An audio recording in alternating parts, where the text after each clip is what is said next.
Mais um momentinho, você de pé, eu vou ler a palavra de Deus no livro de Números, capítulo 16, versículos de 1 a 5. A palavra do Senhor diz assim: Corá, filho de Izar, neto de Coate, bisneto de Levi, reuniu Datã, Abirão, filhos de Eliabe, e On, filho de Pelete, todos da tribo de Ruben, e eles se insurgiram contra Moisés. Com eles estavam 250 israelitas, líderes bem conhecidos na comunidade e que haviam sido nomeados membros do concílio. Eles se ajuntaram contra Moisés e Arão e lhe disseram: basta, a assembleia toda é santa, cada um deles é santo e o Senhor está no meio deles. E então, por que vocês se colocam acima da assembleia do Senhor? E quando ouviu isso, Moisés prostrou-se, rosto em terra, e depois disse a Corá e a todos os seus seguidores: pela manhã o Senhor mostrará quem lhe pertence e fará aproximar-se dele aquele que é santo, o homem a quem ele escolher. Pai querido, nessa hora, revela, Senhor, além das palavras, revela a tua presença, a tua vontade, a tua direção, e ensina-nos que o teu toque seja a coisa mais importante e que os nossos olhos possam estar abertos para perceber a tua vontade. É aquilo que oramos em nome de Jesus. Amém e amém. Você pode sentar-se. Esses primeiros versículos, eles falam de um capítulo bem complicado na história da saída do povo do Egito indo na direção de Israel. É um momento onde há uma rebelião, e o tema desse capítulo, se a gente pudesse resumir o assunto desse capítulo, é fácil, é rebelião. E nesse contexto, Deus vai nos ensinar como é que a rebelião para com Ele, Deus, se instala no nosso coração. Quais são os passos ou os processos nessa escalada da rebelião dentro da nossa alma? Eu comecei falando hoje pela manhã, contando a história de que Deus havia dado uma ordem para Moisés. A ordem era de separar Arão e ungí-lo como sacerdote. E isso criou um dissabor na tribo de Levi. Havia um líder muito forte chamado Corá, né? Em alguns lugares da Bíblia aparece Coré, né? Esse é o mesmo homem, tá? Ele era um líder muito forte, um levita, e ele não gostou da nomeação de Arão, também um levita, e a família dele para serem a família sacerdotal. E ele então, com aquilo dentro da sua alma, começou a murmurar. Primeiro interiormente, eu falei que o processo da rebelião começa com as coisas amargas que a gente tem dentro da alma e que a gente começa a ruminar essas coisas amargas. E a gente fica com aquele negócio na cabeça e a ira sobe, e quando a gente parece que vai melhorando, a gente quer que a ira suba de novo, e aquele processo dentro da alma. Isso aconteceu no coração de Corá. Havia também 3 outros líderes, né? Datã, Abirão e On, que eram líderes do concílio, tá? É um tipo um comitê diretor do povo de Israel. Tinham 250 pessoas nesse concílio, e aqueles homens eram os grandes articuladores dentro do concílio, da política desse concílio, e eles tinham alguns problemas com a maneira de Moisés dirigir o povo. Eu falei isso hoje de manhã, né? Qualquer líder, qualquer administrador teria problemas com a maneira de Moisés dirigir o povo. Por quê? Porque ele tinha um compromisso com Deus, ele não dava um passo se Deus não falasse com ele. Todas as manhãs ele entrava na tenda do encontro, a nuvem chamada Shekinah, que era uma nuvem da glória de Deus, descia naquele lugar. Deus lhe dava direções e ele começava então a seguir esses processos. Agora você imagina, você como administrador, você tem uma meta, a meta é chegar na terra prometida. Então o que você vai fazer? Você vai traçar um plano.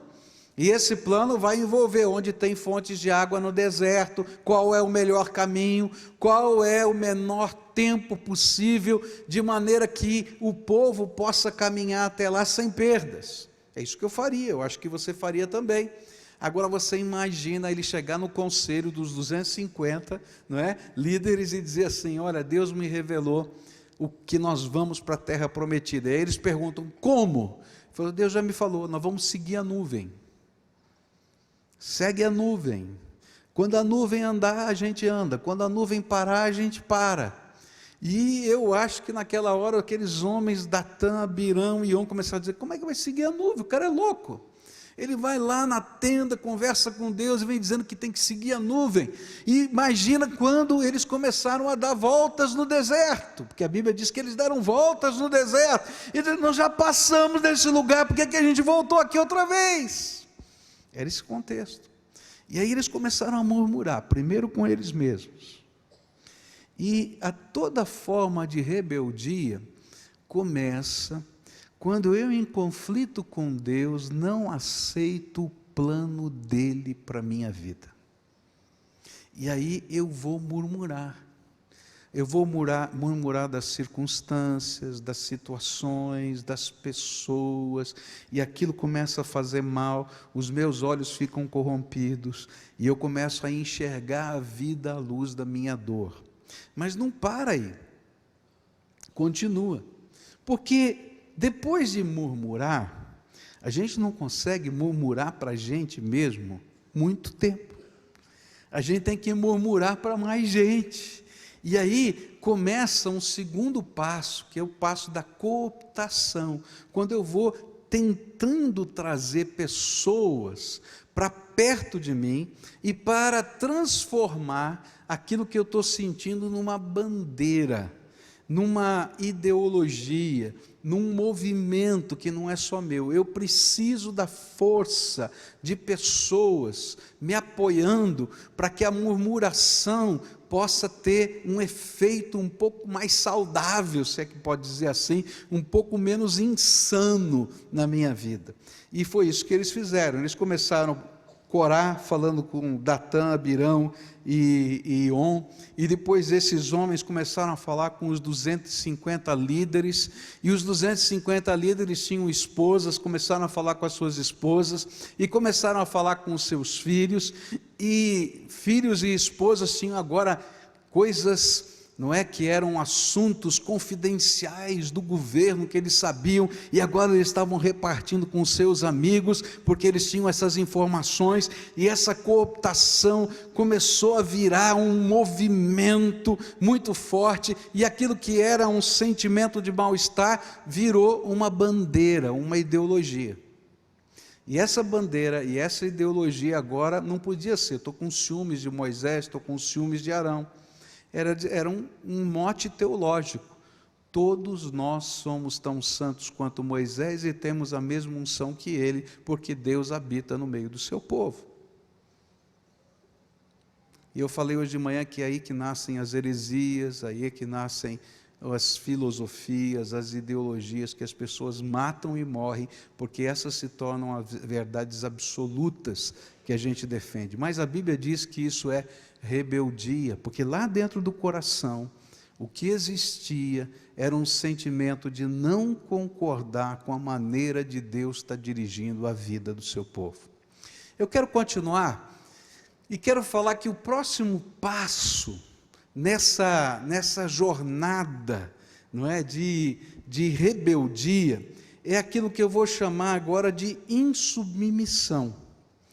É interessante isso, porque quando a gente sai dessa área de cooptação, a gente começa a ouvir as pessoas perto da gente dizendo: bom, se é assim, e se está tudo errado, a gente tem que tomar uma atitude.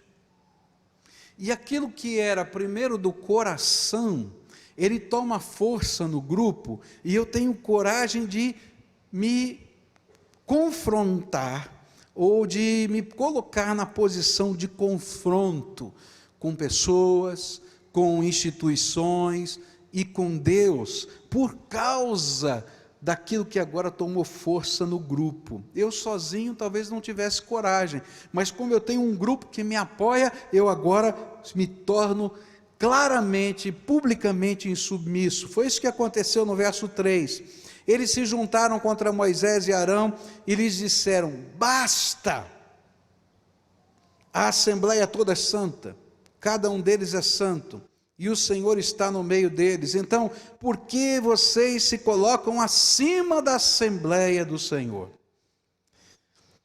É interessante que, quando a gente chega nessa fase da rebelião, nós já temos condições, e fazemos isso, de confrontarmos tudo e todos que representam autoridade sobre nós.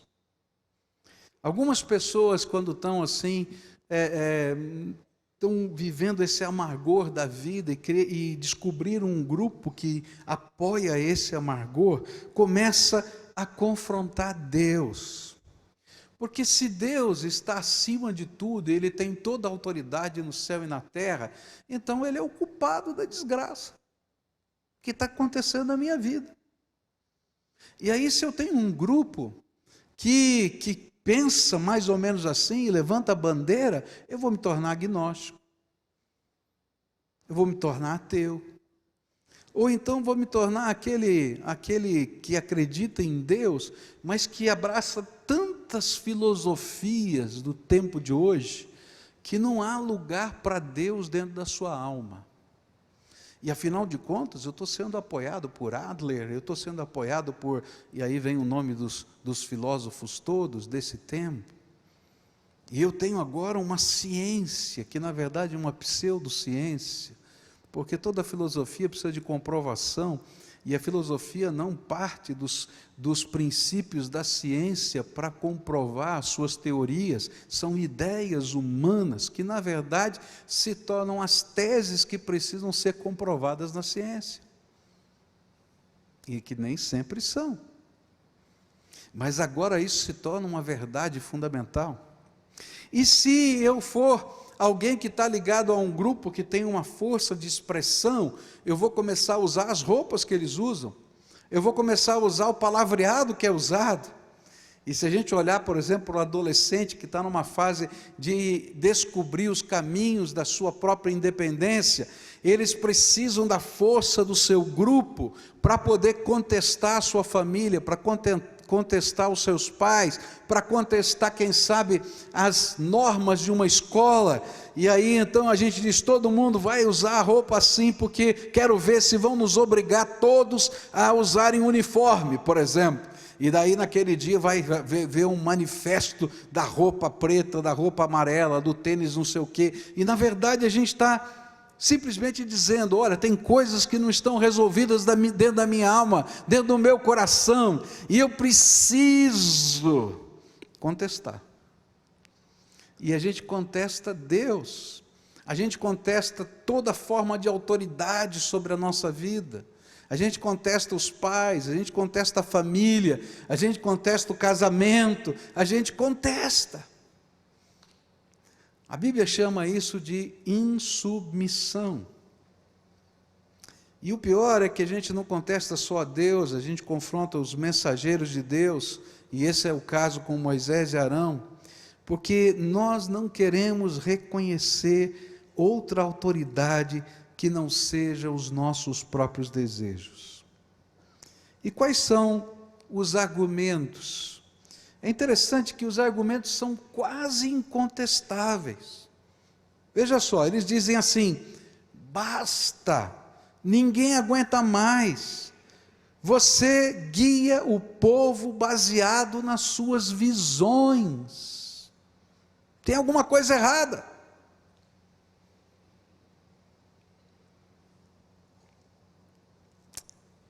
A assembleia toda é santa, nós somos o povo escolhido de Deus, não só você, e estamos aqui 100% dos representantes desse povo santo, para dizer que não aceitamos mais a sua autoridade, Moisés.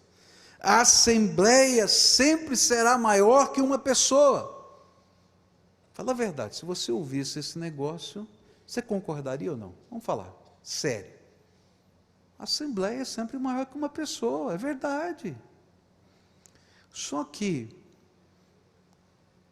nenhuma assembleia vai ser maior que Deus.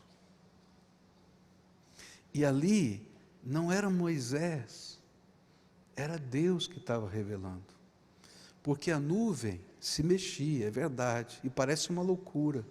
Mas para dizer que não era loucura, toda noite, sem madeira, sem nada, uma coluna de fogo descia no meio do arraial para aquecer o povo no frio do deserto.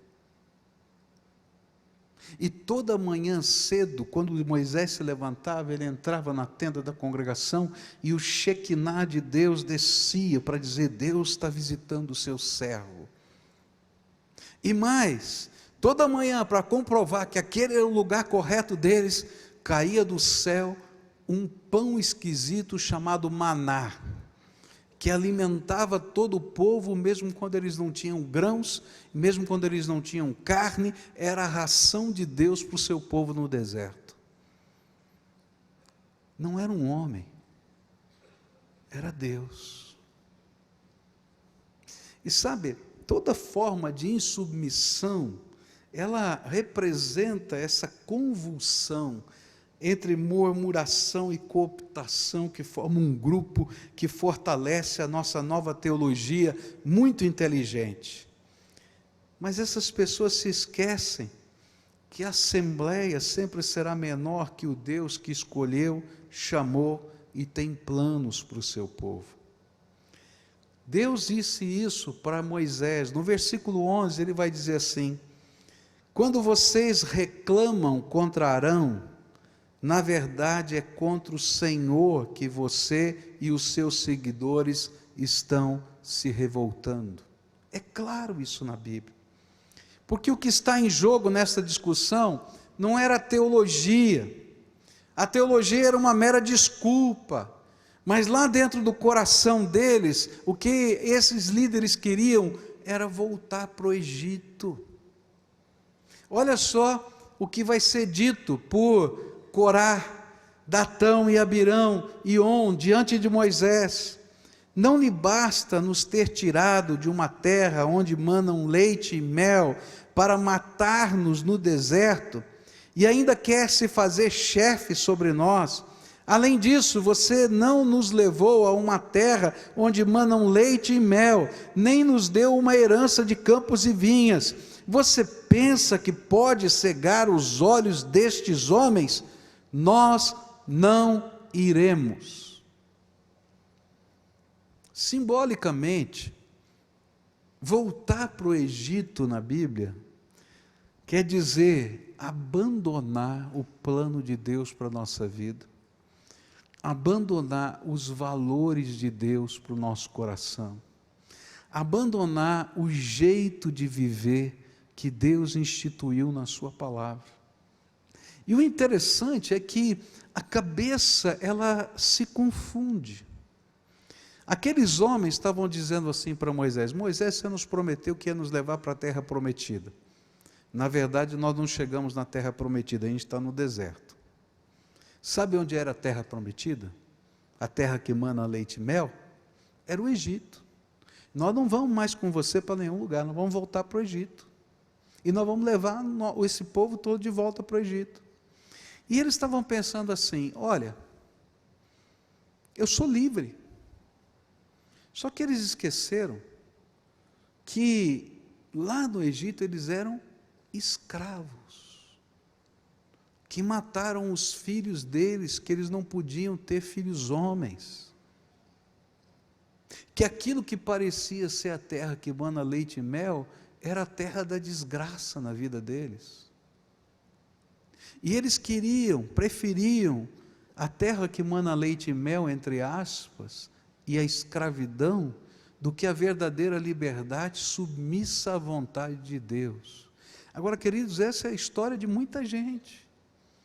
Muita gente está dizendo assim: eu sou dono do meu nariz, eu faço o que eu quero, eu não sei se a Bíblia tem razão hoje, talvez ela tivesse razão naquele tempo, mas hoje eu não sei se vale os valores da palavra. A gente se rebela contra o professor, contra a polícia, a gente se rebela contra qualquer ordem instituída e diz: afinal de contas eu tenho liberdade, e a gente esquece que toda essa rebeldia reflete a insatisfação do nosso coração na presença de Deus. Eu não estou dizendo que a gente não tem posições, que a gente não tem postulados políticos que a gente defenda, não é isso que eu estou falando. Eu estou falando que, de modo geral, às vezes a gente está vivendo uma grande insubmissão a Deus e tentando achar uma terra prometida que não existe fora da vontade de Deus, e achando que lá é melhor, mas se esquecendo que tudo que vem das mãos de Satanás para a nossa vida, ainda que seja muito bonito, tem um preço muito caro de desgraça sobre nós.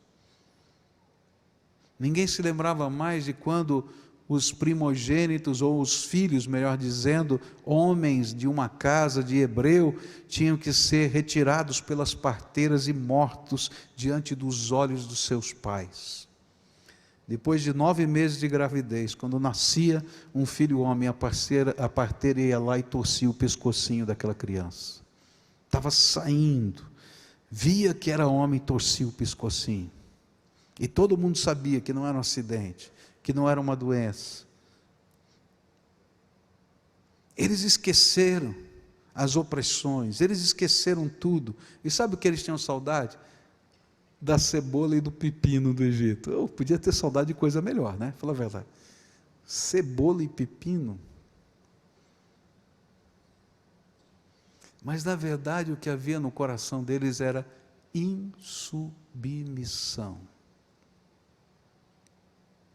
Agora, a murmuração, a cooptação, a força do grupo, a gente está ouvindo as vozes, a gente tem que tomar uma atitude, isso vira insubmissão, e a gente esquece algumas promessas de Deus. Tiago 4, verso 10 diz assim: humilhai-vos na presença do Senhor e Ele vos exaltará.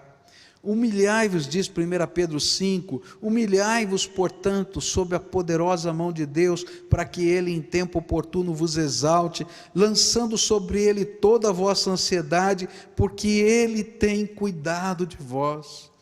A palavra de Deus vai nos dizer que o grande segredo não é a insubmissão, ou tentar construir a vida do jeito da gente.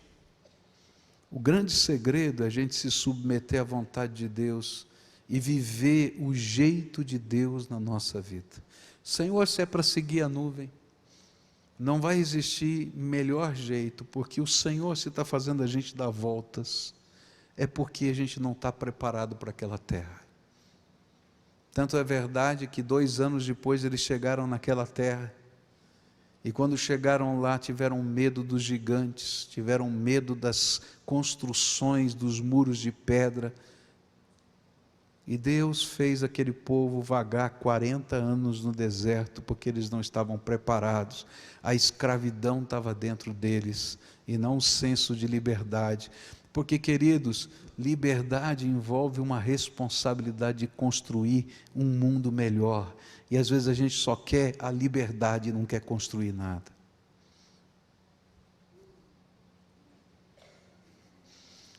Bom, Deus vai ter que julgar essa gente.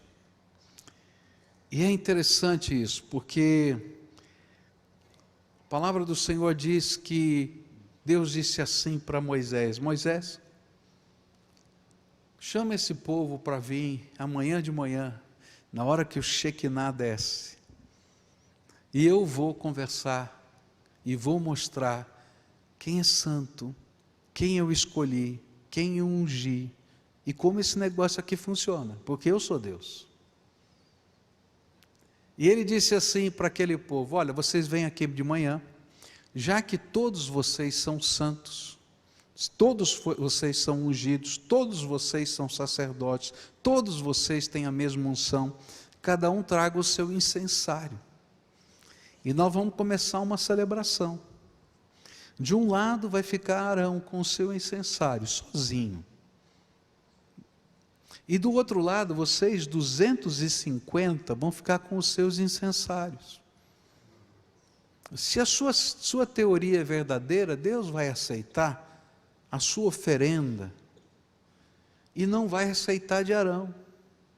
Mas se vocês tiverem errados, vocês conhecem a santidade de Deus, Deus vai julgar vocês, e algo extraordinário vai acontecer, para que ninguém nunca mais duvide que Deus é o Senhor e dirige a vida do seu povo.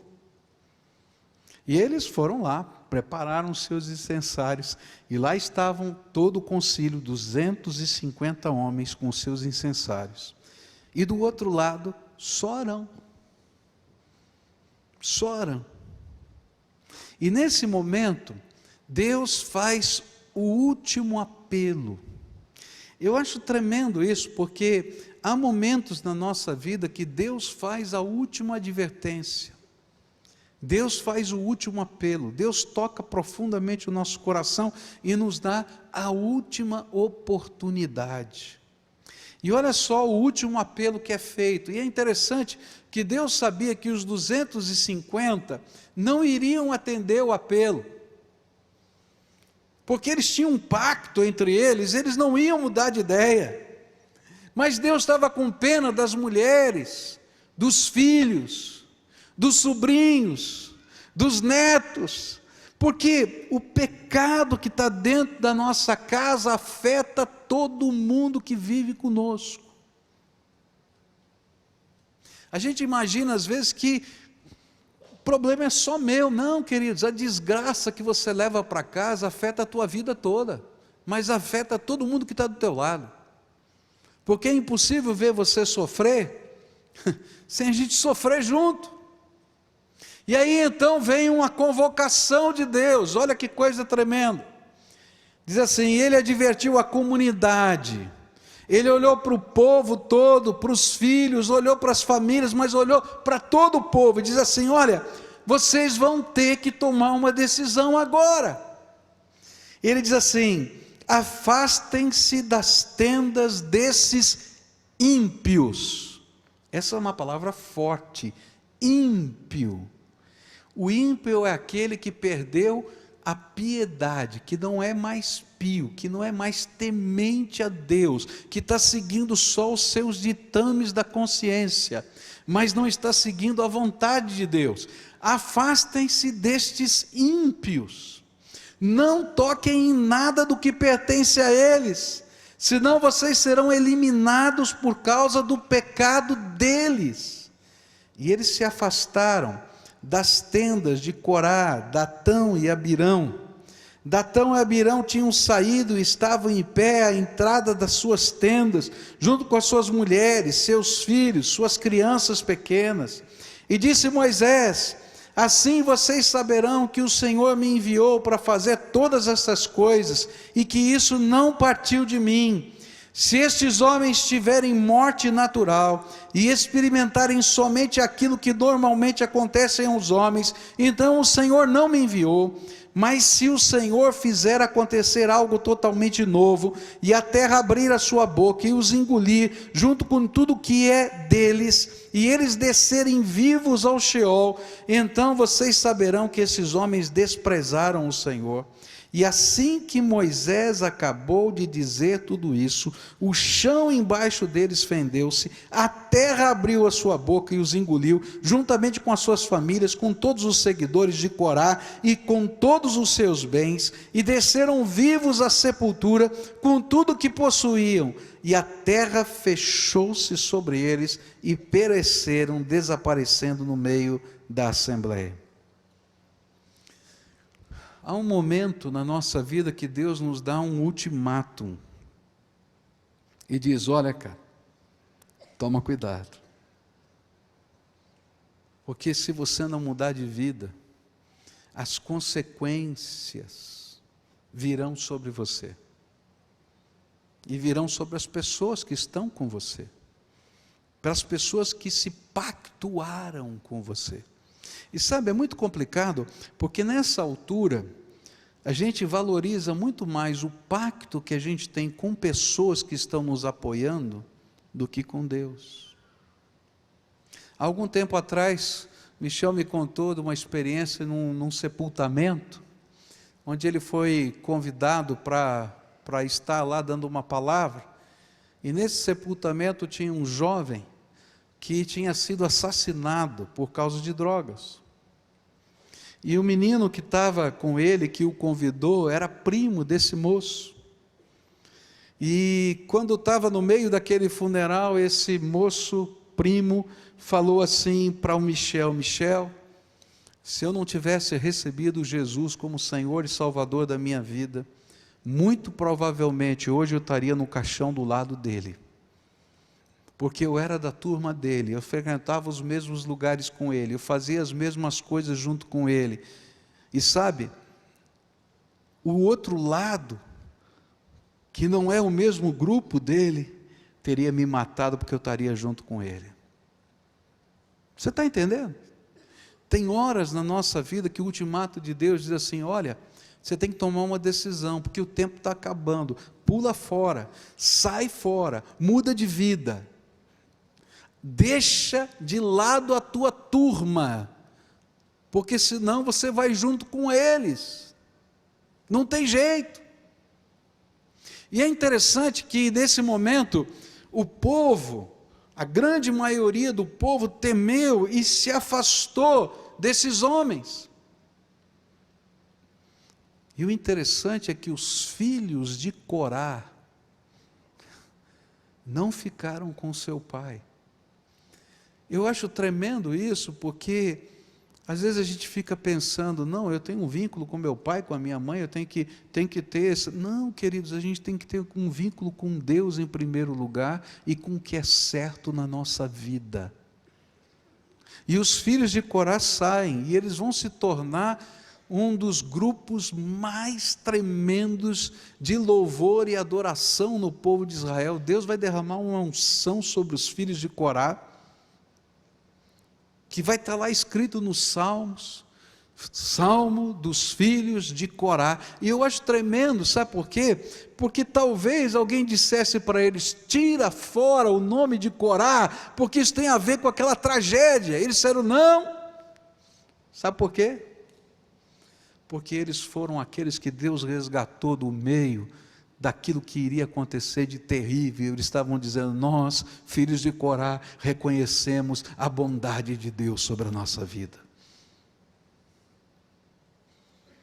Rebelião é quando os pactos que nós firmamos com pessoas, ideologias, filosofias, se tornam mais importantes na nossa vida do que a vontade de Deus, a palavra de Deus e a presença de Deus no nosso coração. Terceira e última coisa que esse texto me ensina é que, às vezes, a gente é tão burro, me perdoa falar assim, mas é tão burro, que a gente culpa a Deus até das desgraças da gente.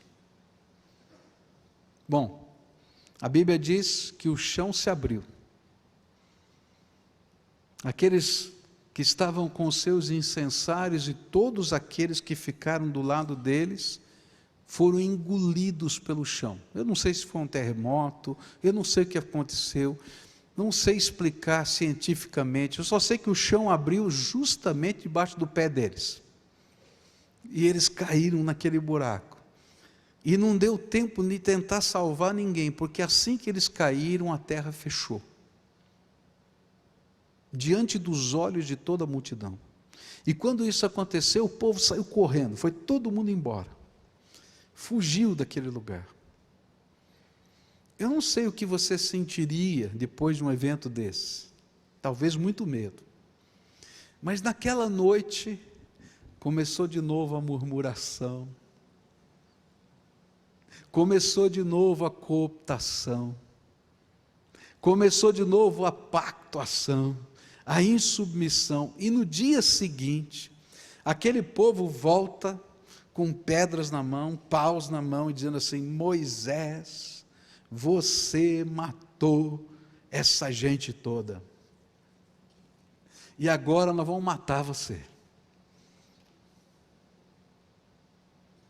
E Moisés faz o que toda vez um servo de Deus faz: ele bota a boca no pó, porque quem controla a sua vida, quem abençoa, quem protege, a gente segue a vontade de Deus, a gente ouve a palavra de Deus, o problema é de Deus. Ele bota a boca no pó, e Deus diz assim para Moisés: Moisés, estou cheio, eu vou acabar com esse povo todo que tem o coração duro. E Moisés diz: não faz isso não, Deus, tem misericórdia deles, tem misericórdia do teu povo, tem misericórdia deles, tem misericórdia do teu povo. E aí começa uma doença fulminante, e pessoas começam a morrer no meio daquele povo, e ele diz assim: Arão, corre, pega o teu incensário, Arão, corre no meio do povo e ora a favor deles, e pede a bênção de Deus, e corre lá, Arão, e de repente ele vê que essa praga, a gente está morrendo assim, vem, ele vai na frente do povo, antes de chegar nas pessoas que ele está na frente, e começa a balançar o seu incensário, e diz: Deus tenha misericórdia, Deus tenha misericórdia, Deus tenha misericórdia, dá mais uma oportunidade. E aquela praga para. Eu acho tremendo isso, porque tem gente que Deus está puxando a orelha, está chacoalhando a vida, e continua dizendo: a culpa é do meu pai, a culpa é do meu avô, a culpa é do meu tio, a culpa é do governo, a culpa é não sei o quê, ou então dizendo: Deus, a culpa é tua. Ele não consegue enxergar que a culpa é dele mesmo, lutando com Deus, lutando contra a vontade de Deus, querendo dirigir a sua vida do seu jeito, e aí leva as bordoadas da vida, a primeira, a segunda, a terceira vez. E aí eu fico impressionado com uma coisa: sabe por que a gente ora pelas pessoas? Porque a gente crê que a nossa oração pode dar mais uma, mais duas, mais três, mais quatro, mais cinco, mais 6 oportunidades para aquele que está em rebeldia. E sabe o que eu acredito? É que tem muita gente aqui hoje que está tendo mais uma oportunidade só porque tem alguém orando por você há muito tempo. Quem sabe tem uma esposa orando por você, quem sabe tem um marido orando por você, quem sabe tem pais orando por você, quem sabe tem filhos orando por vocês, pais, quem sabe tem um vovô e uma vovó orando por você. E sabe o que está acontecendo? Eles se colocam na mesma posição de Arão, com o incensário da oração, dizendo: Deus tenha misericórdia, Deus tenha misericórdia, Deus tenha misericórdia. E algumas vezes, queridos, a morte, a luta, a desgraça chegou no teu pé, mas não chegou lá porque tinha alguém orando por você. Eu já ouvi cada coisa aqui. Eu me lembro de um moço que chegou aqui, sua família orando por ele a vida toda, ele longe do Evangelho, e ele teve um acidente que ele viu a morte. Ele chegou aqui e disse: pastor, hoje eu entendi o significado das orações da minha mãe por mim. Eu vi a morte diante de mim, meu carro entrou debaixo de um caminhão, aconteceu uma desgraceira tal, mas eu não saí de lá sem um arranhão. Todo mundo olhava para mim: você saiu daquele negócio lá? Saí. E eu tenho certeza, porque Deus falou comigo naqueles segundos, que Ele estava me dando mais uma oportunidade. Agora, sabe qual era a tristeza? É que passaram-se 2 semanas, ele esqueceu da oportunidade e desapareceu de novo até hoje.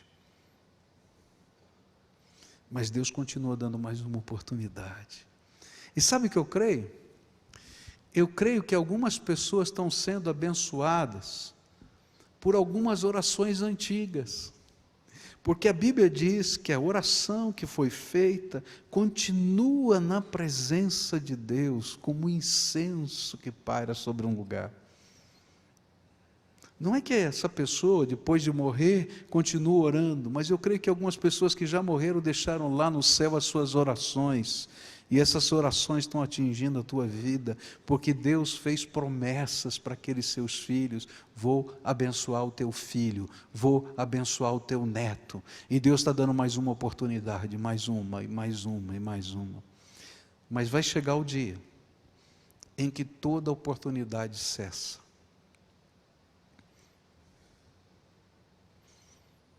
E a gente vai ter que enfrentar as consequências da vida. E isso não significa que a gente não saia marcado pela vida no meio dessas oportunidades. O que Deus espera é que a gente se submeta debaixo da potente mão de Deus e diga: tu és o Senhor da minha vida. E a rebelião cesse dentro da nossa alma. Não adianta ritual, o que adianta é rendição incondicional e absoluta. Tu has de ser o Salvador e Senhor da minha vida. Nessa noite eu queria orar com você. Está frio, chovendo. O que você veio fazer na igreja? Essa foi uma grande tentação, fala a verdade. Mas se Deus te trouxe aqui, é porque tem alguma coisa dessa palavra que você precisava ouvir. Se Deus te trouxe aqui, é porque Ele está esperando de você algum tipo de decisão. A voz do Senhor está dizendo para alguns de vocês: sai do meio dessa gente, porque você está num local perigoso, que vai te levar para a desgraça. Larga algumas dessas filosofias que viraram o ideal da tua vida e abraça Jesus para ser o ideal da tua vida. Para de se rebelar contra Deus e contra todos, e serve ao Senhor, e Deus vai derramar graça diante de você e vai honrá-lo diante de todos, porque essa é a promessa de Deus. Mas tem um momento que a gente tem que tomar uma decisão. Você lembra quando Moisés disse: olha, se afasta, sai fora, porque o juízo de Deus está chegando. E se não chegar aqui agora, ele vai chegar um dia na tua vida, porque um dia todos nós vamos ter que nos apresentar diante do Todo-Poderoso. Todos nós. E a única maneira de a gente estar preparado para esse dia é quando a gente se rende ao Senhor aqui nessa terra. E quando a gente dobra os nossos joelhos e confessa Jesus como Senhor e Salvador.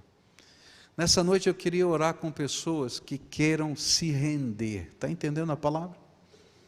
É rendição, é entrega.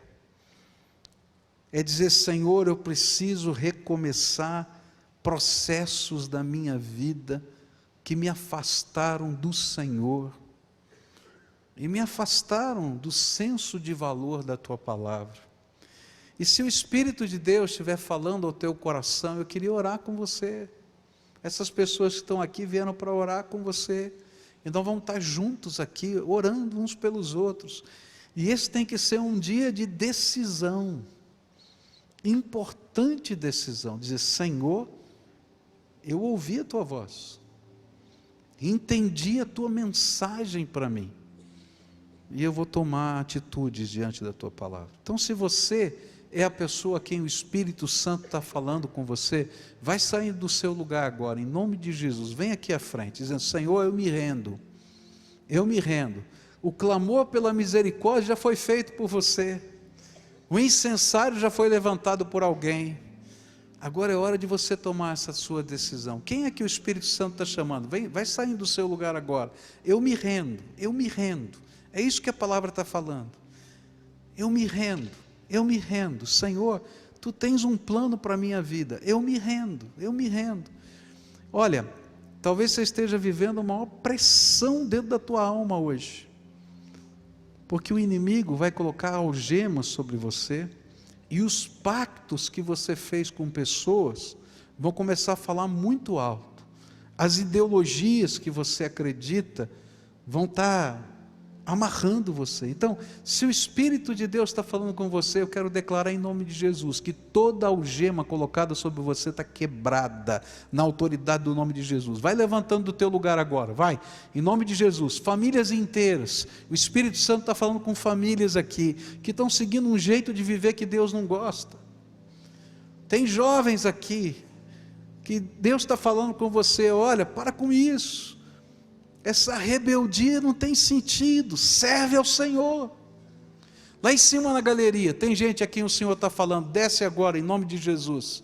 Às vezes a gente está no último banco da galeria achando que Deus não está vendo a gente, mas Ele está vendo você, filho, e está falando ao teu coração, vem agora em nome de Jesus. Chega de rebeldia, gente, chega, agora é entrega, é dizer, eu vou me render, estou lutando com Deus a minha vida inteira, chega, vem em nome de Jesus, vem, Espírito Santo de Deus está falando com você, vem agora. Tem alguém que está afastado da igreja, brigou, ficou magoado, está com dor, vem agora em nome de Jesus. Hoje é dia de rendição, porque quem morreu por você na cruz do Calvário foi Jesus, não foi mais ninguém. E às vezes a gente está bravo com pessoas e se afasta de Deus, não tem sentido isso. Então, se o Espírito Santo de Deus está falando com você, vem para cá em nome de Jesus. Quero orar com você.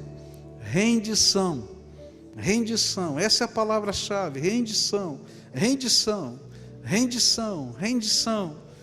Estou me rendendo, Senhor, vai ser do teu jeito, não do meu, vai ser do teu jeito, não do meu.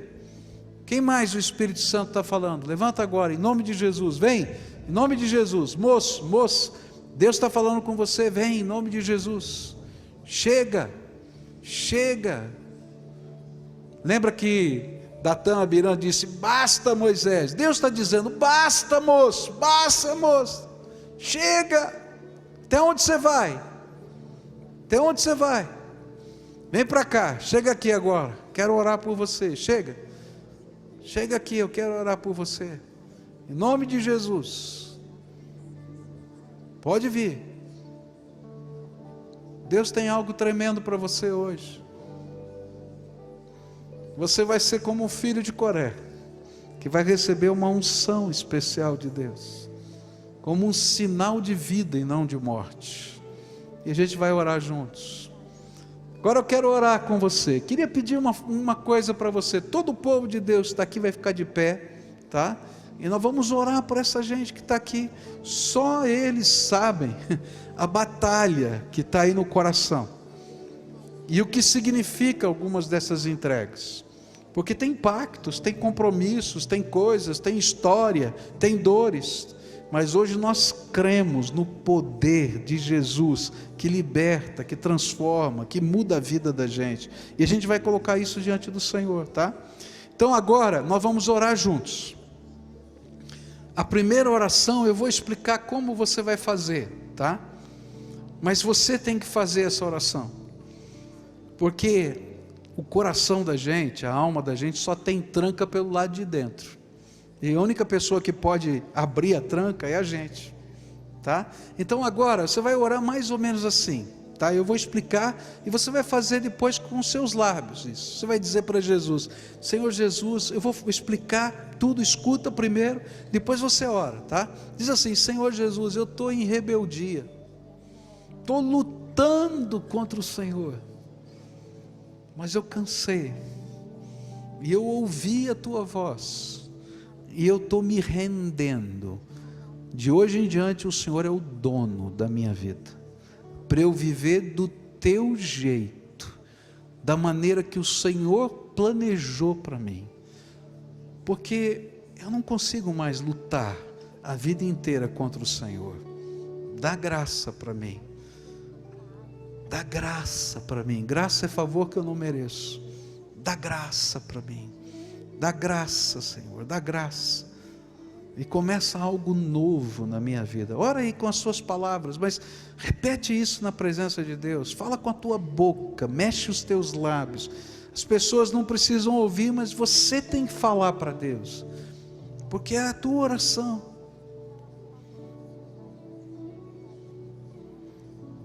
Agora eu quero orar por você, tá bom? Senhor Jesus, Tu conheces o coração desse povo. Tu conheces as batalhas da alma. Tu conheces as marcas do passado. Tu conheces a razão da rebeldia. Mas na verdade eles estão lutando contra o Senhor e eles não aguentam mais. E hoje o Teu Espírito falou com eles. Por isso nessa hora eu quero te pedir, Senhor Jesus, liberta, Senhor, dos pactos. Liberta, Senhor, dos compromissos, liberta do medo, liberta, Senhor, das tragédias, liberta, Senhor, dos lugares escuros, liberta, Senhor, das desgraças que envolvem a vida. E nessa hora, Senhor, começa algo novo, algo que só o Senhor pode dar. E Senhor, mais do que isso, que o Senhor seja o dono da vida deles. Que a Tua palavra seja a orientação. Se for para seguir a nuvem, eu vou seguir. Se for, Senhor, para segurar na Tua mão e adentrar as muralhas de Jericó, eu vou adentrar. Porque o Senhor é o meu Deus. E Jesus é o meu Salvador. E eu vou andar com o Senhor, do jeito que o Senhor quiser. Porque não tem esperança para mim, Senhor, sem a Tua graça. Ó Pai, abre agora as janelas dos céus e derrama do Teu Espírito, derrama do Teu Espírito, Senhor, derrama poderosamente, derrama, Senhor, graça libertadora, graça, Senhor, graça, muita graça vinda das Tuas mãos. E obrigado, Pai, porque aquele incenso das orações nunca foi esquecido diante do Senhor. E aqui, Senhor, tem o fruto das Tuas bênçãos, das Tuas respostas. Completa essa obra, é aquilo que eu oro em nome de Jesus. Amém.